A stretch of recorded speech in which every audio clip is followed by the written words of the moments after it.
Pour être honnête, l'aventure avec un grand A, on ne connaît pas. Pas de créatures féroces ou de territoires désertiques, pas de soif ni de faim, pas de brigands, à part certains commerçants aux tarifs un peu abusifs. Pas de problème d'orientation ni de barrière de langage. On n'a pas mis notre vie en danger, à part sur certains boulevards périphériques, ni mangé de choses trop étranges. Pourtant, à de nombreuses reprises, nous sommes clairement sortis de notre zone de confort. La plupart du temps, nous parcourons des régions que nous ne connaissons pas. Nous avons une vague idée des directions à suivre, mais parvenir à retrouver les points repérés reste une sacrée histoire. Pour bénéficier des meilleures lumières, nous devons arriver tôt sur les sites, donc progresser avant que le jour ne se lève. Affronter le froid de bon matin, ce n'est jamais agréable, surtout pour les frileuses.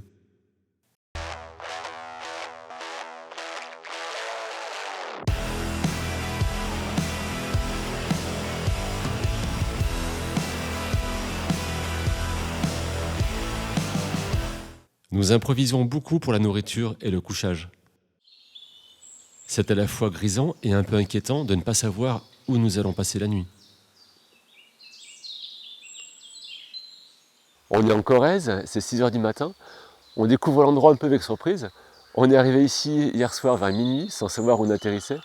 On a désespérément cherché un hôtel pendant 1 heure, on n'a rien trouvé. Et là au matin on voit cette magnifique forêt. C'est très sympa. Bon, en fait c'est un peu l'aventure quand même.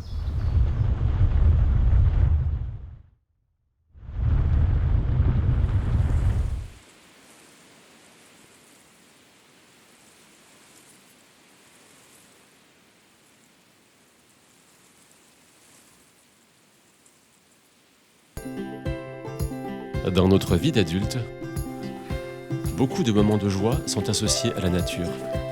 Des instants riches et simples à la fois. Des moments où l'on autorise le petit enfant au fond de soi à refaire surface.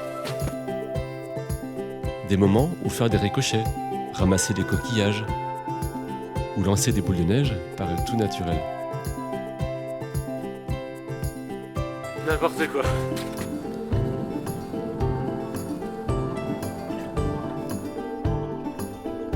La nature est profondément liée à la liberté.